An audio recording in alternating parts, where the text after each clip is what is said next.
Ja ću da otvorim Power BI desktop.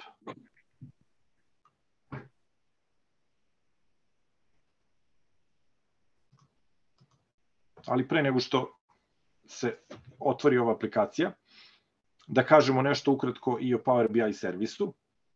Znači, njemu pristupamo pomoću adrese powerbi.com i onda klikom na ovo dugme Sign in, otvorit će se, da kažem, prozor za prijavu gde se unose neki kredencijali, znači neko korisničko ime i lozinka i nakon toga vi se prijavljujete u Power BI servis. Znači, kada se prijavite u Power BI servis, vidit ćete sa leve strane meni, pomoću koga možete da vidite, da kažem, neku pozdravnu poruku, neke poslednje izveštaje koje ste koristili. Imate ovde još razne opcije. Ono što je za vas bitno da znate da imate nekoliko workspace-ova, odnosno radnih površina. Ukoliko koristite ovu besplatnu verziju, imaćete samo jednu radnu površinu koja se zove My Workspace, dok od plaćene verzije je moguće napraviti više workspace-ova i oni omogućavaju da recimo imate različite izveštaje za različite delove preduzeća. U okviru workspace-a se čuvaju data setovi. Data setovi, odnosno setovi podataka, to su neke tabele, odnosno model podataka na osnovu kojih vi kasnije pravite izveštaje. Reports čuva neke gotove izveštaje, a dashboards je deo gde se čuvaju dashboardi, gde mogu da budu gotovi izveštaji, mogu da budu linkovi ka nekim web stranicama ili nekim internet ili nekim video sadržajima na internetu.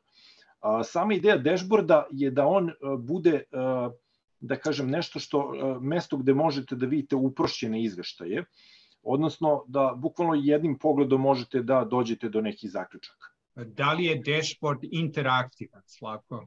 Jeste, znači on je interaktivan, ali ono što treba da znate, znači klikom na dashboard vi u stvari otvarate neki report. Ulazite u report i onda u okviru reporta imate tu interakciju. Znači kada filtrirate nešto, znači imate tu interakciju. Inače sam dashboard dok se na njemu nalazite, on je ovako fiksan, da kažem, prosto vidite sliku poslednjeg izveštaja i on ima za cilj bukvalno da vam da mogućnost da jednim pogledom dođete do nekih informacija koje su vam bitne za poslovanje. Ok. Sada otvorila se, da kažem, u međuvremenu aplikacija Power BI desktop i ovo je radna površina aplikacije. Sada ćemo pokušati da preuzmemo podatke sa ove stranice sa Wikipedije koju sam malo pre pokazao. Znači ja ću sada da iskopiram. Iskopirat ću ovu adresu. I sad sledeća stvar koju radim, otvaram meni Get Data i ovde otvaram opciju Web. Znači, Power BI desktop će mi tražiti da ovde unesem URL, odnosno adresu sa koje želim da preuzmem podatke. Klikom na OK vrši se preuzimanje podataka. Sad, pošto je ovo dosta složena stranica koja sadrži veliki broj tabela, on će nam pokazati sve tabele koje on detektovao na ovoj stranici. Znači, ima ih mnogo više nego što ćemo se mi danas njima baviti. Znači, ovo su sve neke tabele koje on detektovao na stranici. I ako kliknete na neku tabelu, vidjet ćete sa desne strane preview. Znači, on će otprilike da pokaže kakvi podaci se nalaze u toj tabeli. Na osnovu toga možete da izaberete da li ćete podatke da uvezete ili ne. Znači, one tabele koje uvozimo, njih ćemo da čekiramo klikom na ovo izborno polje sa leve strane. Znači, nama su u ovom trenutku bitne dve tabele, odnosno uvršćemo dve tabele koje nisu međusobno povezane, ali će nam biti korisne za izradu izveštaja. Znači, tabela Current Squad i Top Goal Scorers. Ajde sad samo da ih nađemo. Znači, Current Squad je tabela koja predstavlja, jel tako, naš nacionalni tim. I Top Goal Scorers, to je tabela gde imamo listu najboljih golgetera. I sada ako kliknemo na load, Power BI će automatski izvršiti uvoz ovih podataka. Ovde je postojala još jedna opcija koja se zove Transform Data. I pomoću te opcije se ulazi u Power Query. Znači, Power Query je dodatak, da kažem, posebna aplikacija koja egzistira u okviru Excela, odnosno u okviru Power BI-a, a omogućava nam da se povežemo na raznorazne podatke, da izvršimo njihovu transformaciju pre nego što ih iskoristimo u izveštajima. U ovom slučaju ću ja da otvorim Power Query klikom na ovo dugme Transform Data. I sada bi trebalo da vidite Power Query editor gde se nalaze ove dve tabele koje smo uvezli. Pa sada ćemo da izvršimo neke transformacije podataka. Najpre ovde sa desne strane imate panel koji se zove Properties. Name predstavlja naziv query-a, znači naziv upita, odnosno naziv ove naše tabele koju ćemo da kažem, transformišemo. Ovde ćemo da promenimo ime pa ćemo da kažemo nacionalni tim. Svaki put kada izvršimo neku transformaciju, ona će se pojaviti ovde u listi Apply Steps. Tako da ako želimo da se vratimo korak nazad, samo treba da obrišemo neki od, da kažem, tih prethodno definisanih koraka. Zatim ćemo da obrišemo ovu prvu kolonu, znači selektujemo prvu kolonu, idemo na Remove Columns i takođe ćemo da obrišemo prazne redove. Idemo na Remove Rows i Remove Blank Rows.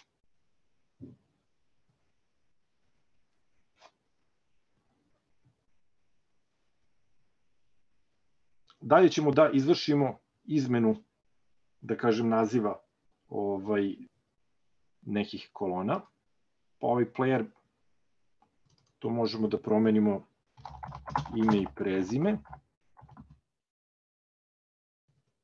Pos je pozicija. Ajde, za početak ćemo da izmenimo samo ove dve, kasnije ćemo da izmenimo ove druge.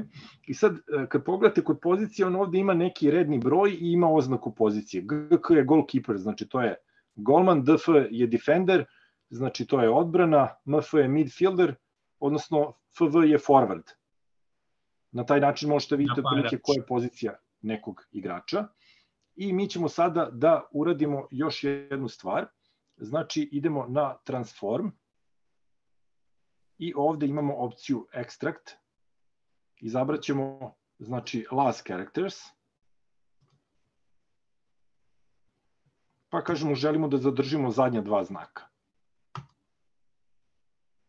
I sada smo izbrisali, da kažemo, ove brojeve da nas ne bune. Takođe ovde imamo i neki datum rođenja i on je ovde ovo povukao kao neko, da kažem, daytime polje. Znači ovo je dosta da kažem, kompleksan način prikaza datuma rođenja. Mi ćemo ovde da izvršimo transformaciju tako što ćemo prvo da izvučemo sam datum rođenja. Može jedno pitanje, Slavko? Može. Da li je to starost igrača na današnji datum? Ne znam, pretpostavljam da jeste, ali mi ćemo to sada da izračunamo. Okay. Pošto mi sada imamo datum, ja hoću da izvučem datum rođenja, znači ovde imamo datume rođenja, a ovi drugi podaci su podaci koji su generisani od strane Wikipedije. Sad, ako je to, da kažem, skoro menjano na Wikipediji, onda je taj podatak tačan. A ja želim da dobijemo tačan podatak i zbog toga prvo što ću ovde da uradim, ponovo idem na Transform, jel tako, pa idem Extract i sad ću da kažem izvuci mi prvih 12 karaktera. Zatim, ono što želim da uradim, želim da uklonim ove zagrade.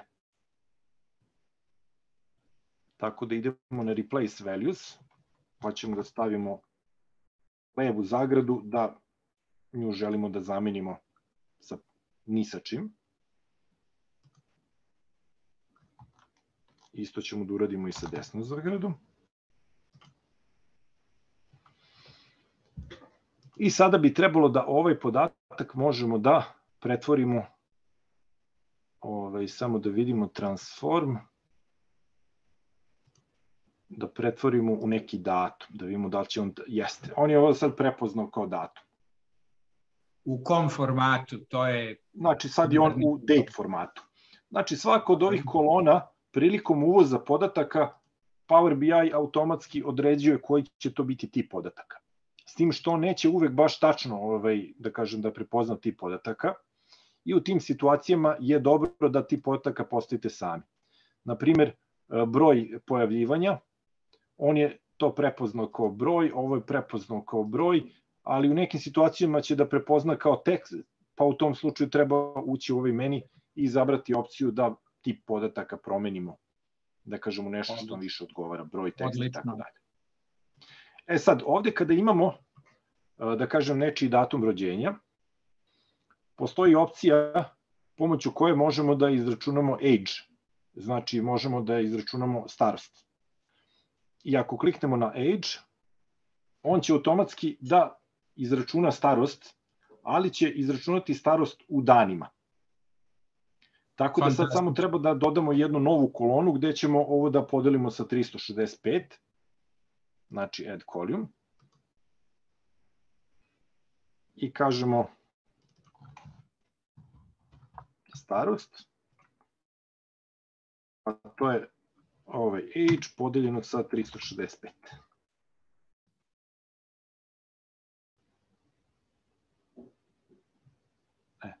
I sad ćemo da vidimo samo koji... Možda da okružiš. Da, sad ćemo da vidimo samo tip podataka. Decimal number. Sad ću ovo da povučem sa leve strane da se malo bolje vidi. I sad, što kaže Dragorad, mogli bismo da izvršimo zaokruživanje. Idemo ovde u rounding i izabraćemo opciju round up. Odnosno, ajde bolje da kažemo round down, pošto 29,9 godina, to je još uvek 29 godina. Znači, Marko Dmitrović još uvek nije napunio 30. Ispravno. Jeste. I sada ovde možemo i da obrišemo ovaj datum rođenja.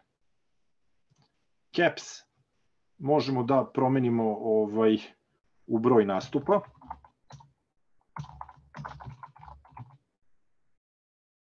Goals, broj golova,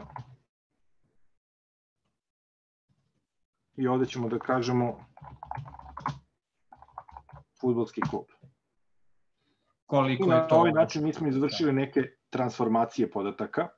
Znači, praktično, ako bismo sada otišli na home, close and apply, on bi praktično zapamtio ove podatke i mogli bismo da vidimo izmenjene podatke u okviru ovog data view-a. Malo sačekamo malo. Znači, on će ovde u okviru data view-a da pokaže sve ove podatke i na osnovu ovog ćemo moći kasnije da pravimo neki izveštaj. Ja ću da se vratim ponovo, znači, na transform data, pošto imamo još jednu tabelu, znači tabelu Golgeteri. Ona nije povezana sa ovom tabelom, ali će vam biti korisna za jedan novi izveštaj. Pa za početak menjamo naziv tabele Golgeteri, obrisat ćemo prvi red, možemo da obrišemo poslednji red, možemo da obrišemo racio i ovde ćemo da kažemo ime i prezime, broj golova,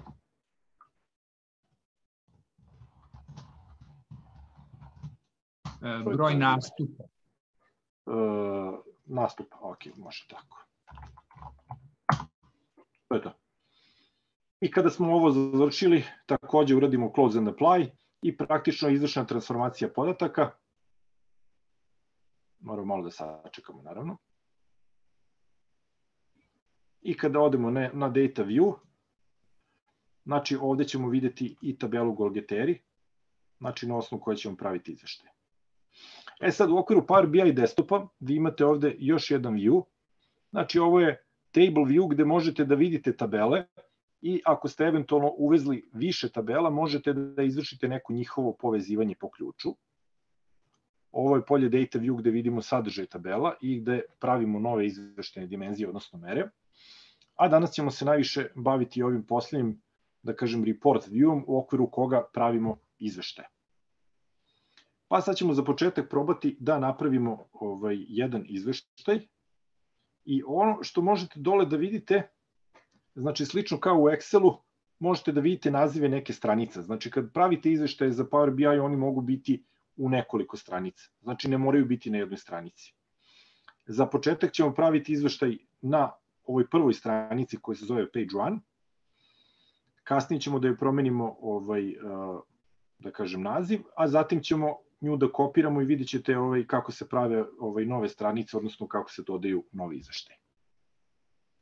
Pa sad, što se tiče same stranice, kada kliknete, znači vi u okviru Power BI-a imate sa desne strane spisak vizuala, znači to su, ajde da kažem, objekti pomoću kojih vršimo vizualizaciju podataka. Skroz sa desne strane imate u okviru ovog menija Fields tabele iz kojih povlačite podatke na osnovu kojih pravimo izveštaj, a ispod vizualizacija ovde imamo dva pogleda, values, znači pogled na vrednosti, odnosno format, pogled na opcije vezano za formatiranje izveštaja.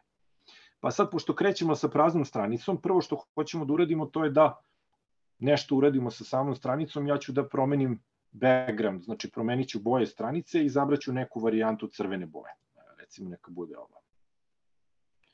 I u okviru ovog slajdera Transparency treba da ga povučem skroz sa leve strane, znači želimo da ta crvena boja bude neprovidna, da kažem da bude prava crvena boja. Zatim ćemo da dodamo naslov. Naslov dodajemo tako što idemo ovde na text box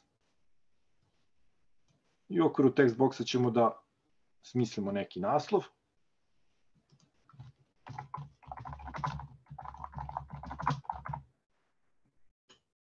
Ja ću pisati Srpski nacionalni tim. I ovo ću da promenim. Nacionalni tim. Jeste. I ovo ću da promenim da bude visina fonta 32. I stavit ću da boja bude žuta. Znači, prosto zato što je lep kontrast.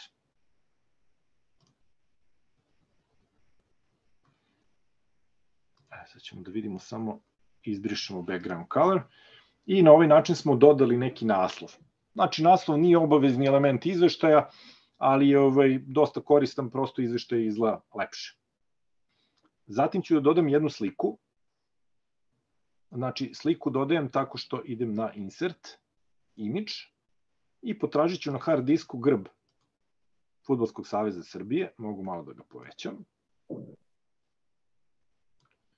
I njega ću da stavim ovde negde sa desne strane. Tako da ovo će biti neki osnovni elementi stranice i moja preporuka kad pravite izveštaje odmah na početku definišite te neke osnovne elemente, pa prosto kasnije, da kažem, kopirajte te neke stranice da bi svi izveštaji bili uniformni. Sada ćemo da promenimo naziv ove stranice. Znači, kliknem na stranicu, idem na Rename Page i daću ime SNT, kao Srpski nacionalni tim. Zatim idemo na Duplicate, pa ćemo da napravimo još jednu. Nju ćemo da nazovemo igrači. I još jedan put ćemo da uradimo Duplicate i napravit ćemo još jednu koju ćemo da nazovemo Gogeteri. Znači, prosto da ne bi svaki put za svaku stranicu morao da menjam boju stranice, dodajem naslov i tako dalje. S tim što ovde ću jedino da promenim naslov, je li tako? Ovde ćemo da stavimo, je li tako, da naslov bude igrači. A na poslednjoj stranici, pardon,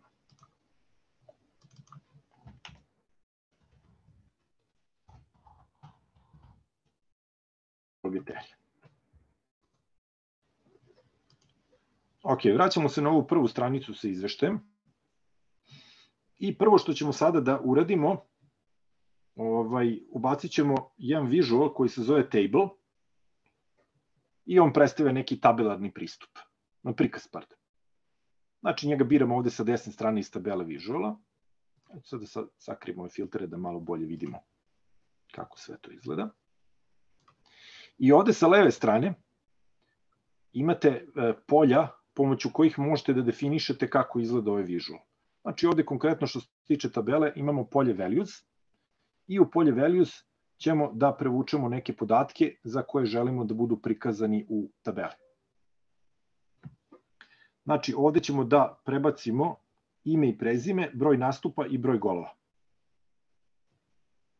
Evo ga, drag and drop, ime i prezime, broj nastupa, broj golova.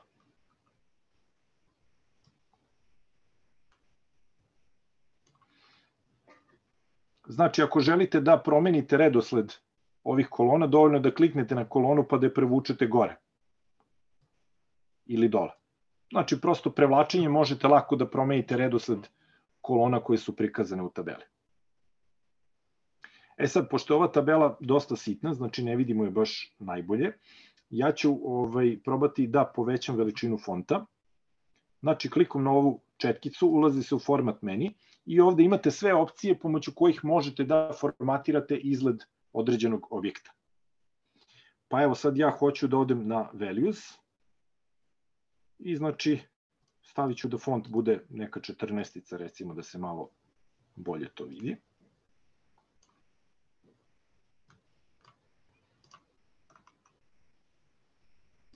Takođe column headers isto mogu da stavim da font bude 14-ica. Da li može mala observacija, Slavko? Ovde u redu Aleksandar Mitrović, broj golova 44, deluje kao greška, ali naravno nije. Na našu sreću i zadovoljstvo. Pa dobro.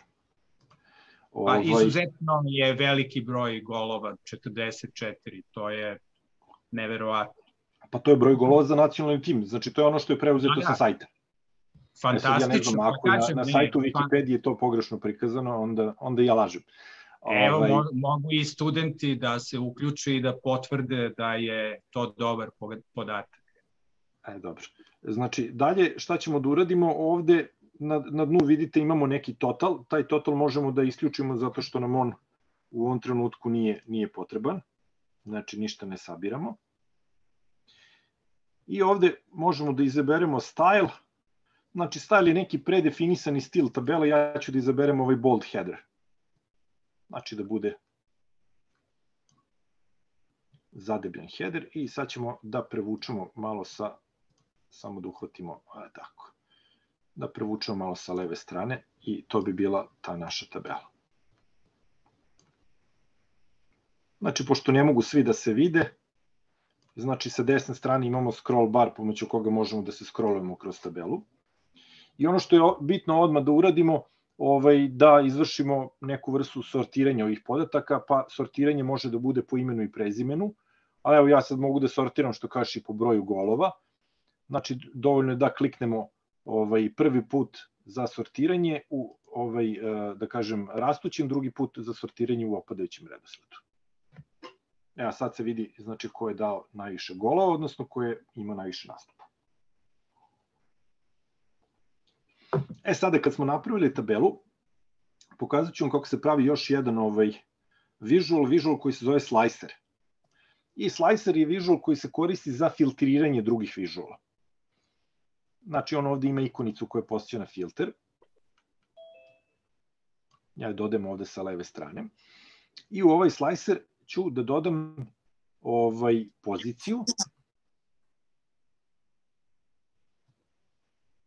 Znači ovo ćemo da koristimo za filtriranje igrača prema pozicijama.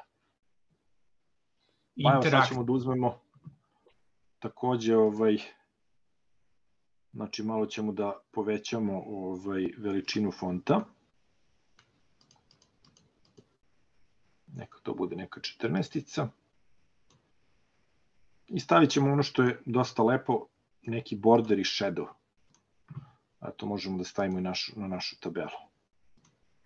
Znači border daje mali okvir tabeli, odnosno nekom drugom visualu, shadow daje senku. I sad kad imate ovaj slicer, ako bi ja kliknuo na DF, Defender, onda bi on prikazao sve odbrambene igrače. Forward prikazuje sve napadače, GK, goalkeeper, znači sve golmane. Golmani ne postižu golove. I sve midfielder. Pa postižu iz penala ponekad. A da ima golmana koji su dali iz igre. Tako da, da, ispucavanjem, da. Jeste. A ima i neki trenera koji postižu golove. Ima onaj jedan go čuveni koji je Pixi, dok je bio trener u Japanu, dao sa pola terena. To možete da nađete na YouTube-u. I iz out linije. Jeste. Ako kliknemo na ovu ikonicu koja postiže na gumicu, poništavamo filtere. Tako da pomoću ovog slajsera možete lako da vršite filtriranje podataka i da kažem to je nešto što takođe može da bude korisno. Sad vi kada pravite novi, da kažem visual, možete da ga napravite tako što ćete da iskopirate postojeći. Pa ako ja kliknem recimo na ovu tabelu, uradim CTRL-C, CTRL-V, znači prosto copy-paste, ja mogu da napravim novi visual i sad ću ovaj visual prosto da pretvorim u neki grafikon. Znači izabraću ovde clustered column chart. S tim što iz ovog grafikona ja ću da izbacim broj nastupa, ostavit ću samo broj golova.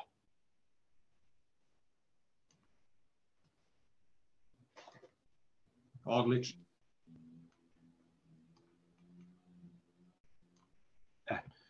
I sad ovde možete da vidite broj golova. Ja ću sad malo samo da preraspodelim ovde stvari, čisto da se malo bolje vidi ovaj naš grafikon. I ovde kad imate ovako neki grafikon, zgodno je da se pored same kolone na osnovu koje možete da zaključite koliko je neko dao golova, vidi i konkretan broj golova. To ćemo vidjeti tako što kliknemo na visual, pa odemo na ovaj meni za formatiranje i uključimo data labels. Znači data labels je opcija koja služi za prikaz, da kažem, informacija o tome kolika je vrednost neke serije.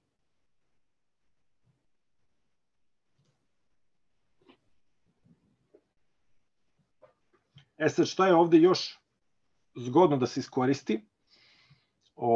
Vi možete svakom visualu da dodelite određeni filter. Znači mi sad ovde vidimo sve igrače i ovaj visual je onako malo nepregledan. Prosto zato što ima puno njih koji nisu dali ni jedan gol.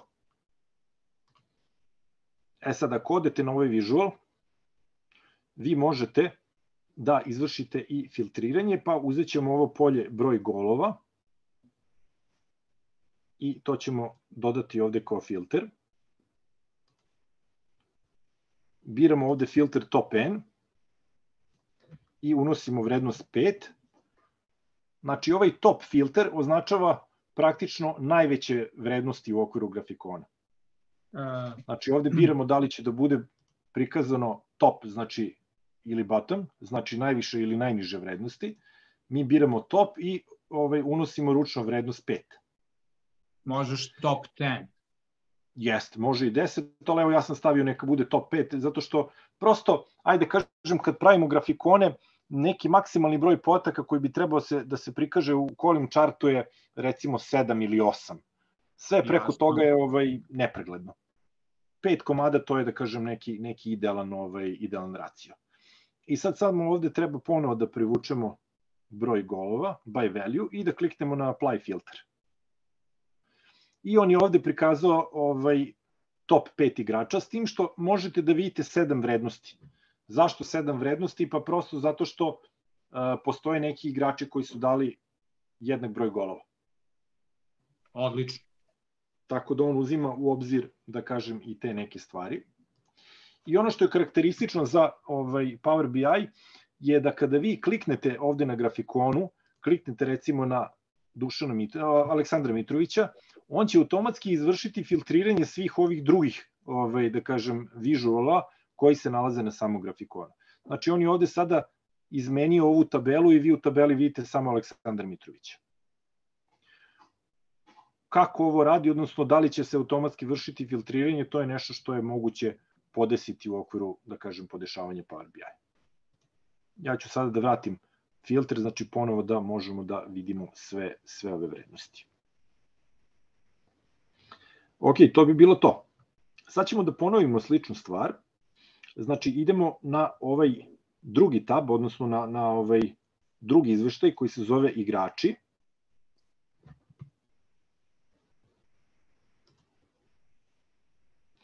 I sada ćemo ovde da dodamo jednu tabelu gde ćemo da prikaže samo ime i prezime igrača. Znači, mogli smo čak da odemo na ovu prvu pa da iskopiramo. Ctrl+C, uradimo Ctrl+V i znači samo uklonimo ovde broj golova i broj nastupa. I sad ćemo od ove tabele da napravimo slicer. Znači ja ću da kliknem na slicer, prosto zato što nam je slicer sada potreban da bismo mogli da izvršimo neko filtriranje u ovom sledećem vizualu koji ćemo da napravimo. Ovo je malo sitno, mogu bi možda malo da povećam, znači idem na items, pa povećam veličinu teksta na recimo 11, ne znam 12-ica da li je dovoljno dobra, pa možda i može i 12-ica ovako. Znači uvek vodite računa da se podaci vide. I sledeći vizual koji ću da dodam je vizual koji se koristi za prikaz mape. Njega biramo ovde, da kažem, iz palete vizuala.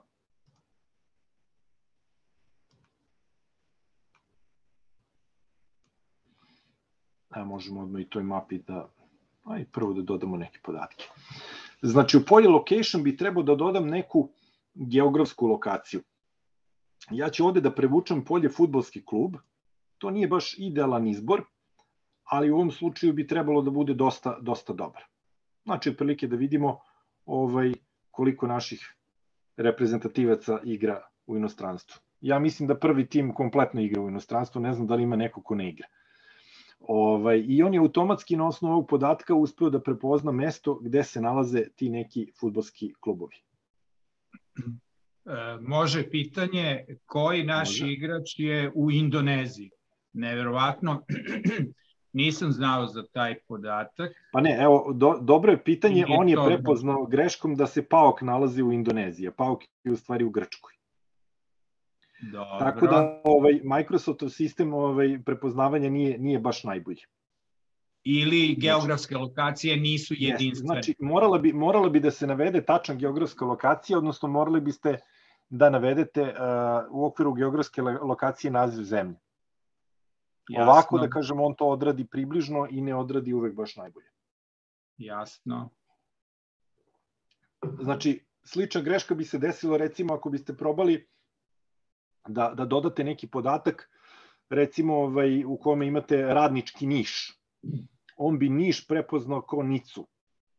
Znači, tako da to su neke tipične greške i zbog toga je jako zgodno kada se prave ovi geografski podaci da se obavezno navedu i da kažem da se obavezno navede i neki dodatni podatak u smislu da se vidi zemlja gde se taj neki klub nalazi. I sada ja ću ovde da dodam još jedan podatak. Znači, konkretno u polje size ću da dodam ime i prezime.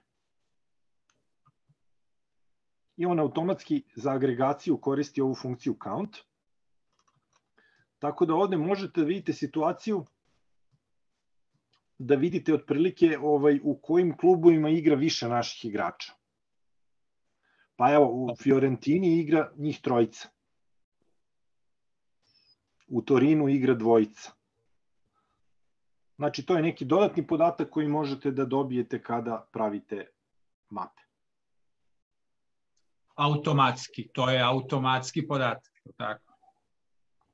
Jeste, znači on vrši neku agregaciju na osnovu ove kolone, znači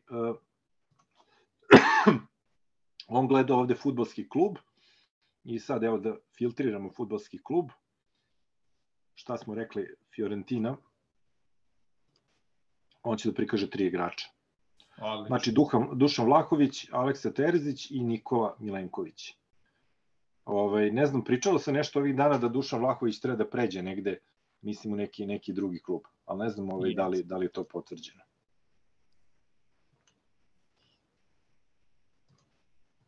Select all, ok. I na kraju idemo, znači, na ovaj poslednji list koji se zove Golgeteri. I ovde ćemo iskoristiti podatke iz ove druge tabele. Znači, napravit ćemo jedan drugi grafikon koji se zove bar chart. I u okviru bar chart grafikona ćemo da dodamo ime i prezime, broj nastupa i broj golova. Pa evo, recimo, biramo ovde cluster bar chart. I kažemo, znači, ime i prezime,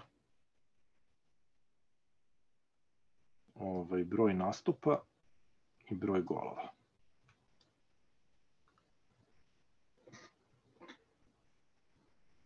Ok.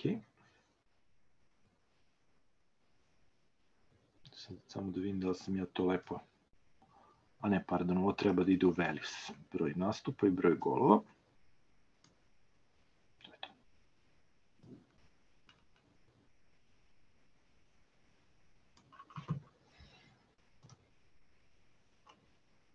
Ovde isto možemo da dodamo border i shadow.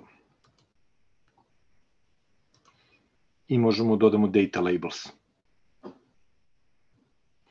I ono što je zgodno, znači svaki od ovih visuala možete da sortirate.